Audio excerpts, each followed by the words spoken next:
Hello, workmates. Welcome to Work and Talk in PH, your go to podcast for lifestyle insights, career convos, and real estate realness, where chill convos meet real life lessons because hashtag it works. I am Des, and today I am so excited to be joined by someone who lives at the intersection of tech, governance, and the purpose. She's a data storyteller, a systems thinker, a public servant, and if that's not enough, she also runs a resort in Albay. Please welcome the ever insightful, always inspiring, Frei Sangil. Hi, Frei! Welcome to Work and Talk in PH. Hello, Des. Thanks for Yeah. having me here. Thank you for being here. All right. So let's start. So to set the stage for our listeners, let's start with the basics. What exactly is public data analytics and how did you find your way into this field? Oh, okay. We call it PDA, PDA, not the other kind of PDA, public data analytics. But to put it simply, the goal of public data analytics is to use government data or public data, and then because there's a lot of insights hidden in those data sets. So the goal of it is to transform those data sets into insights, into actionable and useful information and insights to help inform policy making, programming institutions working a lot on data analytics for the private sector. Kaso, I've seen that there's so much significantly more appreciation for data analytics and data science sa private sector compared to governments. So that's sad because governments are essential, di ba? They're the core institution in our society. And so yeah, when LGU started reaching out to us and they said, what exactly is data science? Bakit ang mahal-mahal? Why is it so expensive, di ba? We could have used this money for more medicine sa sa health center. So why data science? So that's how we started working into public data analytics, and then we decided to craft a program that specifically tailors to the needs of government institutions, especially local government units. Oh, all right. Oh, that's actually interesting. Meron lang akong follow-up question for that. I'm currently a comres, communication research student, and whenever we use government data, parang we have whenever we like state something about it or regarding it, naghahanap pa kami ng research or backup studies to further support yung data from the government. Ganun din ba yung ginagawa niyo sa Yes, of course. Kasi at least for data science, kasi we're really focused more on the raw data, specifically in digital format. So for example, social media, 'di ba? Kasi there are already established research methods like what you guys do uh, that they can leverage, they can get consultants. Pero kasi in the digital age, there's so many untapped potential data sources and information like social media screen. So this is something that's relatively unexplored sa public sector. So we are focusing on that kind of innovation muna. But essentially, yes, of course, we do it. We work a lot with think tanks, with universities, ganun, to validate the outputs that we give. All right. So, now that you're deep in this world, curious lang, what's your day-to-day like? Oh, it's different. It's different. I'm not sure if it's a good thing, something people should emulate, but not really. I don't think so. Kasi I travel a lot. It really depends on the workload and the urgency, and the level of computing tasks that's assigned to me. Kasi ako, apart from leading layer tech, I also accept consultancy jobs, projects, mostly from international development organizations, UN agencies, and it requires a lot of travel. So yeah, it's really different. But if there's something like an average in Philippine time, if you guys want to catch me to schedule a call, the safest bet would be 2 p.m. to 12 midnight. So at least that's the most average workload that I have. But other than that, my day-to-day is really different. It depends. It depends. Okay. So you work with data that impacts real people and real communities. Why do you think public data is so important for policy making and community development? Oh, of course. It's very important. As I've mentioned before, diba, governments are the core institution of the community, diba? So whether we like it or not, we'll have to engage with governments, diba? We will get permits. Kami, we are for profit. We are hardcore business talaga. But you'll have to secure permits, you'll have to pay your taxes, you'll have to compliance requirements and all that, diba? So just imagine if your government institutions, kahit yung LGU, kahit barangay, if it's not efficient, if it's ineffective, irrelevant, hindi sila well-informed, diba, it's going to affect your operations as well, your overall experience in this country. So that's why data, if as I've said before, it contains a lot of potential information, insights. It can tell you things that you wouldn't expect. So kami, but we've been working on this field so for many years, we're still surprised that, oh, ito pala yung biggest priorities. Diba? So you'll be surprised, and there's a lot of power in data. So imagine if you can translate that into informing policies. Diba? At least mas magiging relevant yung policies. It'll be more grounded on numbers, on evidence. And the good thing is, at least on our experience, when conversations are centered around data. We've experienced this when we did the digital democracy project in Makati Business Club with some LGUs. If the conversations are centered around data, yung mga stakeholders, there's less extreme reactions, yung hate. Instead, they tend to produce more concrete, more actionable and useful feedback and policy recommendations. So, no, ako naman, based on my experience, kasi we also did, parang puro research, parang there was this, we made a research about people's knowledge regarding a bill. So, it's about the data containing dun sa, na kinokontain ng bill na yon. Tapos we found out that one of the reasons bakit hindi sinusuportahan yung bill na yon is because hindi alam ng tao kung ano ba yung ibig sabihin nung nasa bill na yon, 'di ba? And I think that speaks True, a lot right. True. regarding na dapat ginagamit talaga. And actually we use that yung findings namin para mag-suggest din kung ano yung pwedeng gawin ng In fact, I mean, at least building on your example, kasi it's also very relevant. In one of our works with the Digital Democracy Project with MBC, one interesting insight na nakita namin is sometimes you don't really have to change the contents of the proposed ordinance. It's just about knowing which specific parts you need to focus on in your IEC, information education campaigns. And then when they did that, at least dun sa research namin na kasi of course we monitor it for the long run. Eventually tumataas the ratings of the stakeholders, of the constituents, nag-i-increase sila yung kanilang cooperation simply because they're starting to understand key parts. So yes, definitely I agree with that. Yeah, it's very important na maintindihan talaga yung data. And then I think another reason bakit important for me, based on experience din, kasi pwede mong magamit yung data para i-correct yung misconceptions if ever may misconceptions regarding a certain something, 'di ba, in the community or society. All right. Correct. So let's zoom out a bit. Can you walk us through your career journey? How did you get into government work in data? Oh, that's going to be a long story, ah. Hindi, kasi ako for as long as I remember, I've always loved technology, data, ganyan, puzzles, nung bata pa ako. So, nagalit na yung kuya ko kasi lagi kong nasisira yung computer namin. So, I've always loved.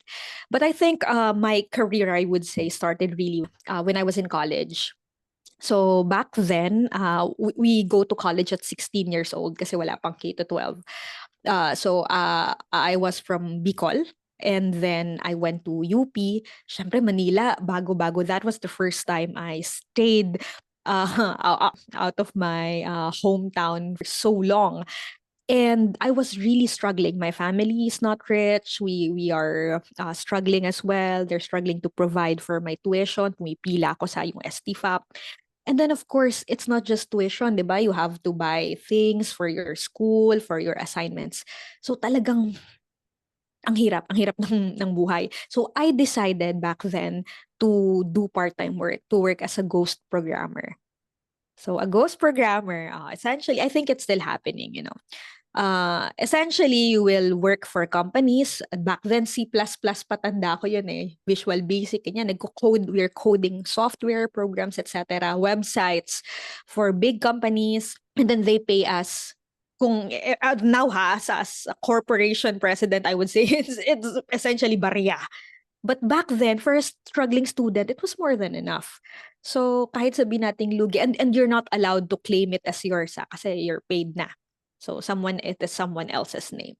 But as sad as it sounds, that's the first time that I experienced, I built my insights around this industry. Yung pala. This is how it goes. I attended meetings, ganon. And then while doing that, I also created my first AI, MyLeaf Medical Diagnostic Network. So that was, tanda ko pa, 2013. And then, sadly, back then, walang pumapansin sa akin. Sino ba tong batang to, di ba? Sa Pilipinas. But I was very fortunate to have been, to have represented the Philippines sa Hong Kong Global Innovation and Entrepreneurship competition. So that was the very first time na I experienced the startup world. Ito pala yung, yan. So I had mentors, I built my connections there, I learned more about the business world. Of course, when I graduated, I needed a stable job, di ba? Kasi I have to help my family, ganyan, expenses. I applied, and then nagyan akong full-time work. My first official employment was with a cybersecurity company. Am I allowed to say it? Oh, nasa LinkedIn ko naman. So, I love the company. I love the company. So, Trend Micro, they're my first, if you're familiar with Trend. Hi, Trend. They're my first, nandun ako sa Global Technical Training, sa courseware nila. So, I love it. It's planned to stay actually for a long time. Unfortunately, well, fortunately for me, kasi I resigned from Trend Micro and then received this opportunity sa Global Innovation Competition again. So, yun na. Got my first major funding. I resigned, went and incorporated LayerTech Software Labs in the Philippines. So that's how I started working with LayerTech. Ngayon, LayerTech was originally your typical tech startup, business. Fortunately, when we started applying for permits, my God, you know, nakikipag-away pa ako dun sa nag-permit kasi sabi, what kind of business are you? Are you computers ba kayo? Oo, bakit wala kayong computer? Computer shop ba yan? Bakit wala kayong computer? It was very difficult to explain the concept of cloud computing. 'Di ba? And imagine, these are the people who are issuing permits or supposed to regulate business activities. So I realized, no, if we are serious about having a sustainable tech corporation in the Philippines, we need to involve capacity building, or building the capacity of our stakeholders, especially our partner local governments. So that's how I ended with PDA, Public Data Analytics. Right. Wow, that's just such an interesting story, no? And it's great na pinilit mo talaga kasi totoo nga naman, dapat kailangan siya, no, sa atin. And surprisingly, bakit hindi alam nung ano, no, mga nag-handle ng permits yung ganyang bagay? Eh, that's something na ano, It's more common than you think, especially sa rural areas. yeah. All right. So you've clearly worn many hats. What kinds of skills or mindsets have helped you thrive in that space? Oh, I think what's important for me, the biggest mindset that helped me was something that I learned in Hong Kong in 2013. So we had this mentor, si Professor Dr. Alan Barrell from Cambridge. And siya yung speaker namin back then. And then he taught us this very important concept, something that we should remember in our journey to being entrepreneurs or innovators. Disaster always goes with opportunity and vice versa. So they even use a Chinese word, Wei Ji. But long story short, disaster and opportunity, these two always come together. So, the real skill, disaster will happen, you will face disadvantages, criticisms, but the real genius, or not really, the real skill of an innovator or entrepreneur will be tested with how you are going to translate those disadvantageous moments into spotlights that will make you shine, that will really, help you make your mark in this industry. So, ako I started out very young, 19 years old, babae. And surprisingly, at least for me, I thought very open na ang Philippines. I experienced a lot of misogyny. No, may mga politicians na nagsasabi sa akin, hindi maganda sa babae ang masyadong matalino. Ganon. Oh, but ako, I'm just hoping they're saying it because they're worried about me, or they're being nice, siguro. But I think the mere fact that they cannot recognize that wrong with that statement is already alarming, di ba? Tapos I also met with someone, di ba? I had to work with someone that I really respect, and then he told me, I've been working in this industry for 25 years, and what gives you the right? Child, iha, di ba? Yung ganun, to tell me that what doing is wrong. Di ba? And people na talagang economists, ganyan sasabihan ka nila. So I've experienced those things quite a lot in my journey. But the concept, disaster and opportunity, this kind of mindset really helped me push through. Kasi yun nga, if I can turn that kind of insult into challenge, ito challenge into a spotlight that will show people, di ba, na I can survive this. No, I am right. Wala namang mawawala sa akin. So, whenever I look at it that way, it gives you the strength to carry on. It gives you the humility, diba, to learn from your mistakes, and then it feels exciting, honestly. For me kasi halimbawa kami Layer Tech, we said bidding or competing against bigger and more established global corporations, tech corporations. So I was in Washington DC noon. Naglalaban kami for funding. So you have here the giants, na nakataksido, tapos parang may batang naligaw lang sa kanto. So eventually what I did, okay, if you see that picture, I wore my hair in pigtails. Diba? Okay, then I used that disadvantage para mas lalong mapansin ako nung investors. And then when they did, doon na talaga ako dumali. I know, di ba? Syempre, dapat hindi lang basta theatrics. Dapat you can substantiate yon. And I have the data, I have the information. So yeah, disaster always comes with opportunity, and it's on you if you're going to look at it as a reason to give up or an opportunity to shine. Yes, that's actually a great mindset to have, no? And I'm happy na hindi ka nagpa-discourage sa mga na-receive mong statements from those people. We're happy to have you here. Okay. So so curveball time. We also run a resort in Albay. How did that come about? Okay, so just to correct you, it's still a challenge. Okay, speaking of challenges, ako kasi I'm very confident with running Layer Tech, with the industry. I've working on this for as long as I can remember. Kahit bata pa ako, I'm already passionate with tech eh. So when I decided, kasi there was a year that we really struggled financially. So something happened sa global stage, and then some contracts got terminated, and then we were not paid. Alam mo yun? Malalaking losses talaga. So that's when I said I have to diversify my income sources, my revenue. So instead na natutulog lang yung pera, we decided purchasing real estate. Yan, resort, designing, building things little by little. And as much as I want to say something inspiring, I'm telling you guys, come and I'll give you a tour.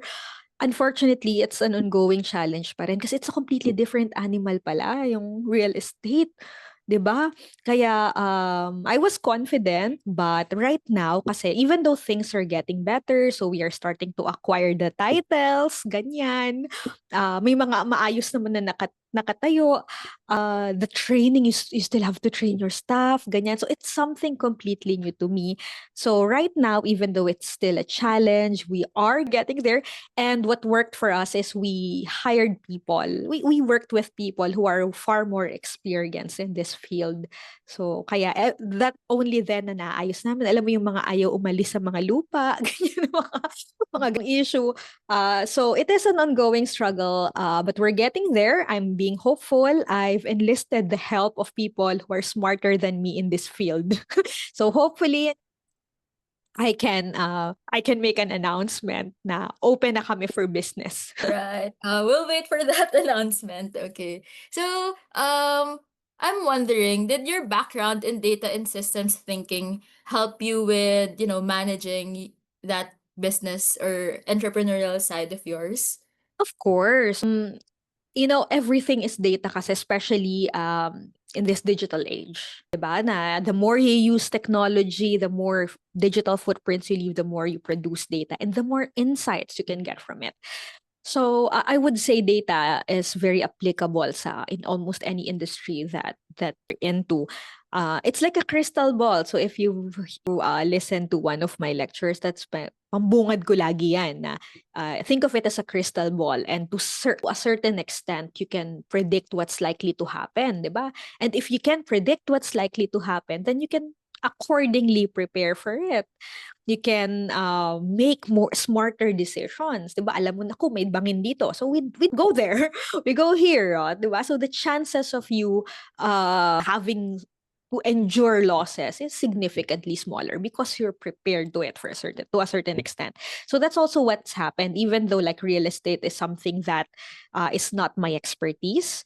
Although I still try to learn about all the businesses that I have as much as possible.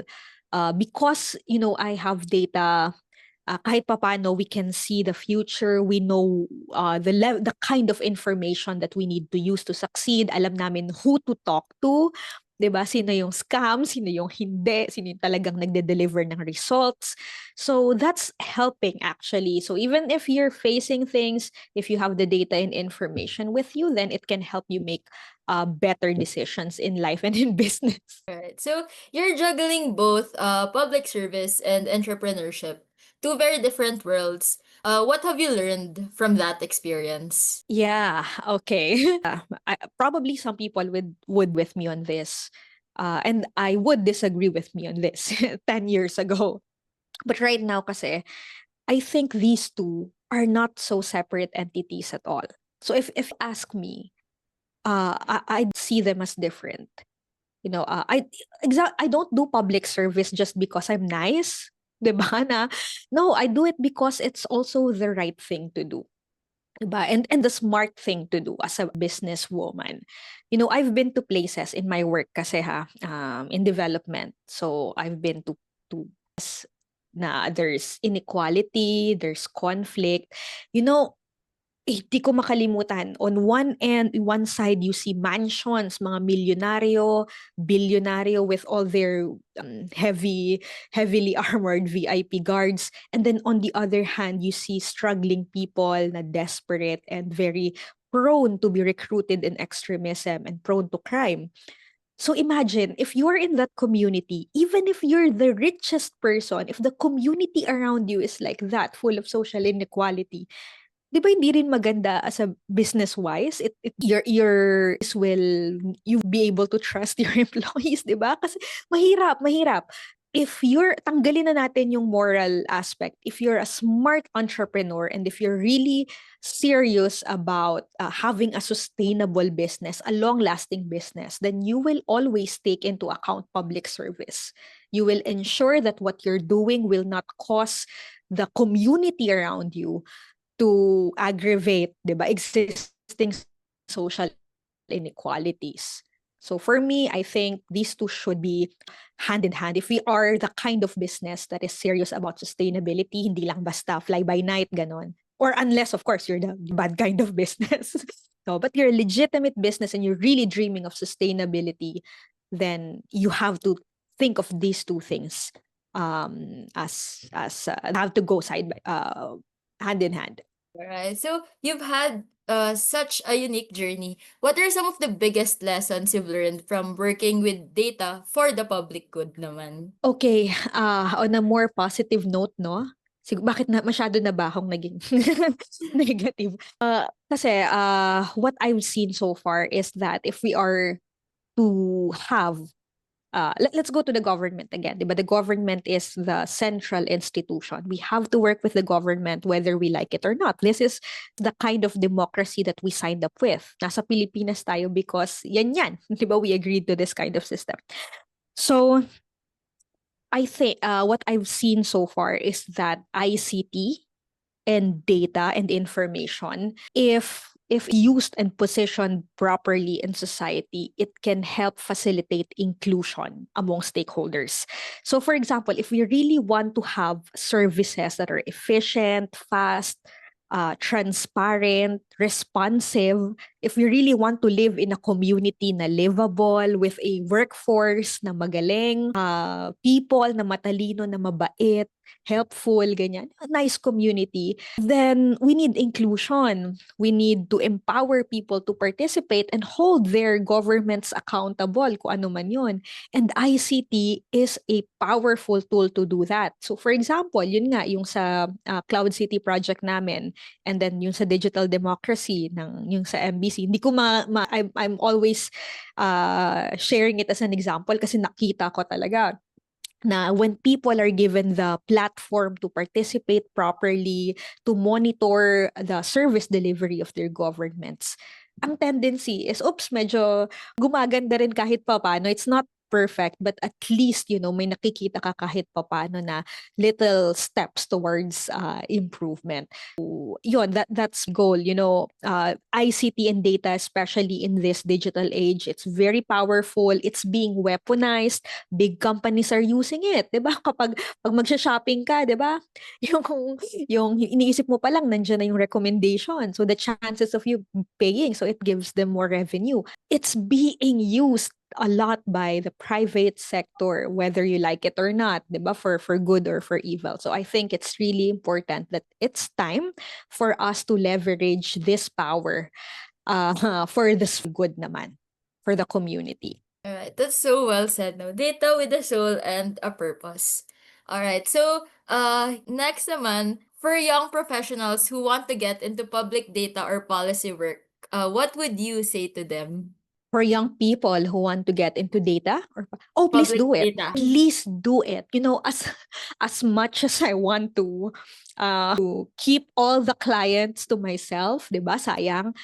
As much as I want to do that, no, it's not gonna work. It's not good. It's not good for us. It's not good for the community. Halimbawa tayo, the Philippines, you've seen floods and all that, diba? We've experienced that. This is a kind of battle that you cannot win with heroes lang na. One hero, super Frei, super woman going to solve all your problems, or one genius guy who are going to help everything. No, this is something that we need to work with. Lahat tayo, like all of us. So we need as many data scientists as possible in the Philippines. We need as many data literate people to understand, to recognize red flags, to power accountable. Diba? That's the only time that we can really demand for the better. So and I think the young people are in a very good position to the data leaders in our community, diba? The digital natives, they're good with ICT and tech. So I would say if you're a young person interested in data, do it regardless of the field you're in. If you're an artist or what, you will still be able to leverage data to make your work better in whatever field you're in. Kasi yun nga, everything is data. Everything, all fields naman ata. I don't see a field that doesn't use data. Even agriculture, yan, you use a lot of prediction. So if you're a young person, do it. It's going to help you and it's going to help your community. True, no. How about for those who are still unsure about their direction or juggling multiple passions, any advice or reflections for them? Multiple passions, yeah. Yes. Ako kasi I have a lot of passions. I mean, if I on free time I stream games, I to K-pop trends. I have a lot of things, and my no ha hello dad. My dad used to scold me na, oh, maybe you're doing so many things and you're out of focus, 'di ba? So may mga ganon. But here's what I learned so far with my experience. I think if you have a lot of passions, that's okay. In fact, you should explore as many things that with you. 'Di ba? If you want to watch anime, go do it. If you want to play games, go.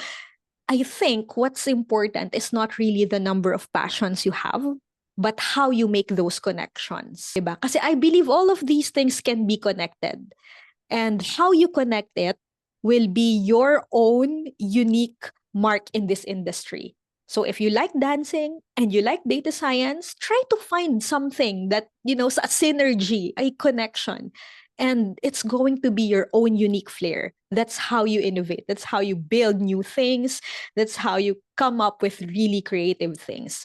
So if you have multiple passions, it's okay. It's not about having the number of passions, diba? I think it's about finding meaningful connections among them. Wow, that's actually a nice thing to say, no? It's parang hindi siya usual mindset kasi most of the time people would rather separate their passions or like parang a lot time for this, a lot time for this, pero hindi nila tinitignan kung saan nagmi-meet yung iba't ibang passions nila. And that's actually it, Ray. Thank you so much for joining us today. You've given us so much to think about, from data to purpose to passion projects. We really appreciate your time. Yay! Thank you Sure. for being here. Thank you for having me. And that's a wrap for today's episode of Work and Talk in PH. If you enjoyed this conversation, make sure to follow, leave us a review, or share it with someone who needs a little career inspiration today. Again, I am Des, and this is Work and Talk in PH, your go-to podcast for lifestyle insights, career convos, and real estate realness, where chill convos meet real-life lessons because hashtag it works.